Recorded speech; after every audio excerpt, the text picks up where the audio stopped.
सामर्थ्य है ये देख के अब उसका जो प्रतिकूल चिंतन, अगर भाई क्या बिगाड़ा है, आप क्यों मार रहे हैं, और वो इतने बलवान थे, जो प्रकृति का वार सीधा सहता वो बलवान हो जाता शरीर, वो इतने बलवान थे कि अगर वो ऐसे दबा लेते तो घसीटते हुए फोगला की तरफ चले जाते, वो कुछ नहीं कर पाता। लेकिन उन्होंने मुड़ करके नहीं देखा। प्रणाम है, ऐसे ही महापुरुषों से ये भूमि पावन होती है जो इतने सहनशील महात्मा है। हिंसा नहीं। उदरोपस्थ वेगम, उपस्थ कहते हैं जनेंद्री को, उदर कहते हैं पेट को। भूख का वेग अच्छे अच्छे को व्याकुल कर देता है, लेकिन भजनानंदी को नहीं, गजब की निष्ठा होती है। यदि आपका निरंतर नाम जपने का लक्ष्य बन गया है तो कोई भी व्याकुलता आपको परास्त नहीं कर सकती। आप सच्ची बात समझ लीजिए। बस लक्ष्य ना बनने के कारण आपको ऐसा लगता है। नहीं, जितना कष्ट होता है उतने कष्ट में और मंत्र चलता है।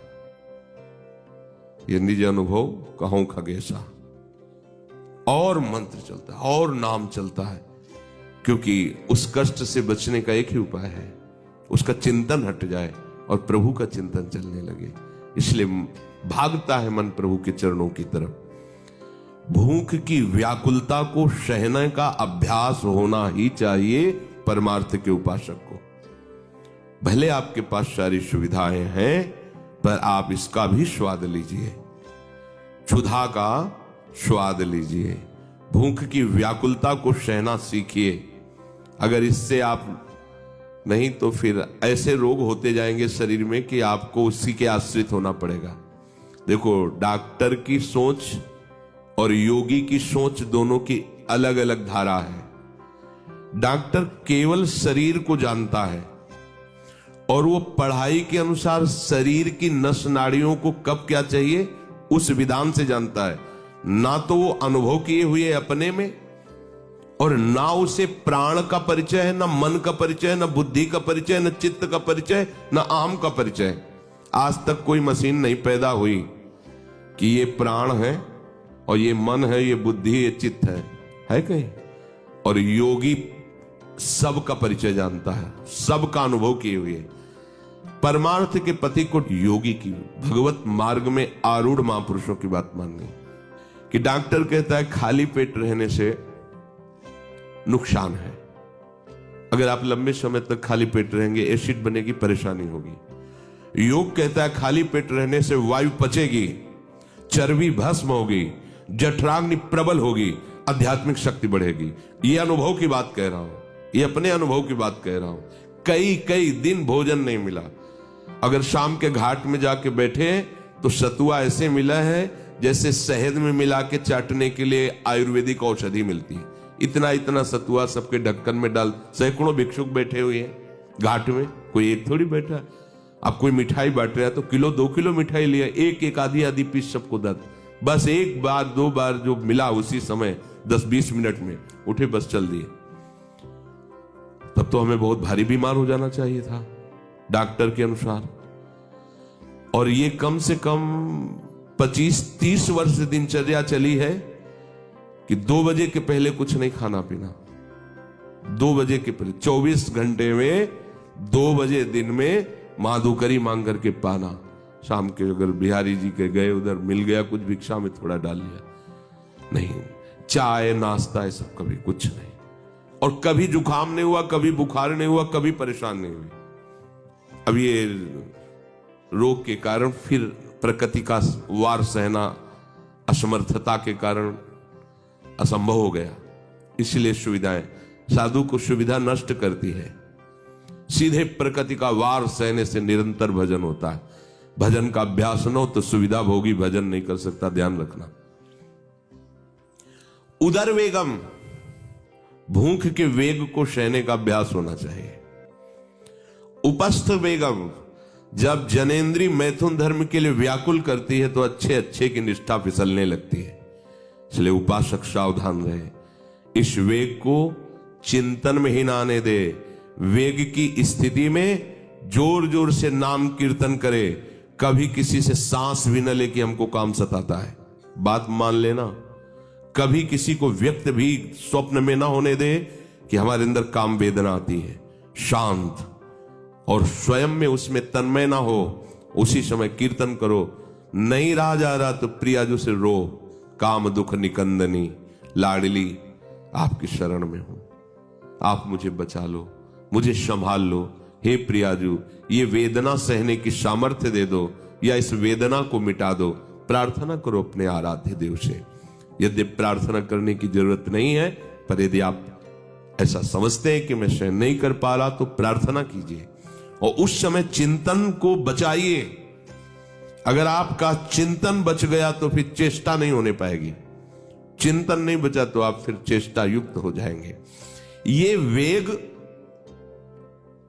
वाणी का, मन का, क्रोध का, हिंसा का, उदर का, उपस्थ का यदि आप नहीं सहन करते तो ये आपके भजन में बाधा डाल देंगे, निरंतर भजन नहीं होने देंगे। दूसरा, निरंतर भजन करने में जो प्रभु कह रहे हैं, आशित मत परहा, मेरे परायण होकर भजन करो।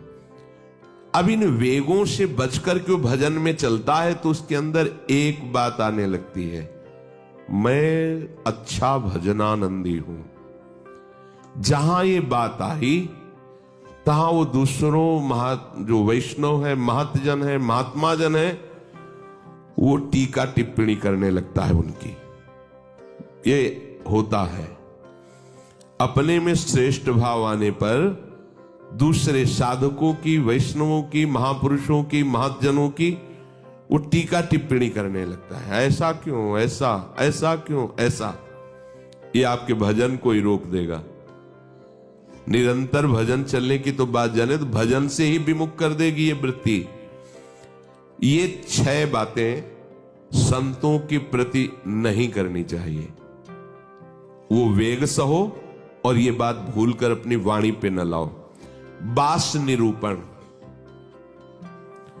किसी भी संत महात्मा वैष्णव के विषय में ऐसा कहना, ये तो महलों में रहते हैं, या ये तो गांव में रहते हैं, ये तो, इनको तो गंगा किनारे या स्मशान में कहीं खंडहर में रहना चाहिए, बाबा जी हैं ऐसे वैसे। वास निरूपण करना। तभी जब अहम जागृत होता है तो संतों के प्रति टीका टिप्पणी शुरू हो जाती है। वास निरूपण, किसी भी संत महात्मा वैष्णव के प्रति उसके वास के विषय में बोलना। दूसरा, ज्ञान निरूपण, किसी संत वैष्णव के प्रति ऐसा, ये पढ़े लिखे तो है नहीं, शास्त्रों का इनको ज्ञान तो है नहीं, वेश बना लिया, बस पेट भरण पोषण के लिए घूम रहे, कोई इनको ज्ञान तो है नहीं। क्या भजन करेंगे, क्या विचार करेंगे जब इनको पढ़े ही नहीं है, शास्त्रों का ज्ञान नहीं है, तो क्या ये भजन करेंगे। ज्ञान निरूपण। तीसरा, जाति निरूपण। अच्छा, ये अमुक जाति के हैं, हाँ, तब चाहे जितना बेस रख ले, नीच जाति का तो नीचे जाति का रहेगा ना। ऐसा महान अपराध, ऐसा सोचना, ऐसा बोलना, ऐसा देखना, ये महत अपराध है। और ये हम लोग ध्यान नहीं देते, फिसल जाते हैं। एक बार एक जगह महात्माओं की पंगत लगी हुई थी, तो उसमें एक महात्मा को पंगत लगवाने वाले में जो श्रेष्ठ थे, उन्हें एक थप्पड़ मारा और निकालने लगे। वहां हमको भी सेवा दी गई थी, पत्तल उठाना और पोछा लगाना बाद में। तो परोसाई जब होती थी तो उस समय खड़े रहते थे। तत्काल गए, हमने कहा आपने क्यों थप्पड़ मारा? तो उन्होंने जाति निरूपण किया कि इस जाति का है, तुम नहीं जानते हो, और ये साधुओं की पंगत में बैठा है, उनका आचार्य परंपरा का तिलक लगाए हुए है और भेष धारण किए हुए है। आप आचार्य परंपरा की प्रधानता रखते हैं या जाति की प्रधानता रखते हैं? वो महात्मा अश्रु प्रवाह करने लगे कि क्या मेरे को भगवान का भजन करने का अधिकार नहीं है? क्या मेरे को भगवत प्रसाद पाने का अधिकार नहीं है? जब हमें गुरु ने वस्त्र दिया है, भेष दिया है, तो हम संतों की सभा में उन्हीं की आज्ञा से बैठे हैं। वैसे हम इस योग्य नहीं हैं, पर बैठे हैं। उनकी दैन्यता देखकर तत्काल उनको हृदय से लगाया और उनसे कहा कि दोबारा ऐसी गलती ना हो, ये क्या मर्यादा है वेश के ऊपर, और उनके चरण पकड़े, एक बार इनको क्षमा करके आप बैठ जाइए, आप प्रसाद पा लीजिए। उस समय भागवती का आवेश में बोले, उनकी सामर्थ्य नहीं हुई दोबारा उनको वो प्रसाद पा के निकले, मन में ठान लिया कि झोला उठाओ और भागो यहां से। नहीं, जहां संत का अपमान हो वहां नहीं टिकना चाहिए।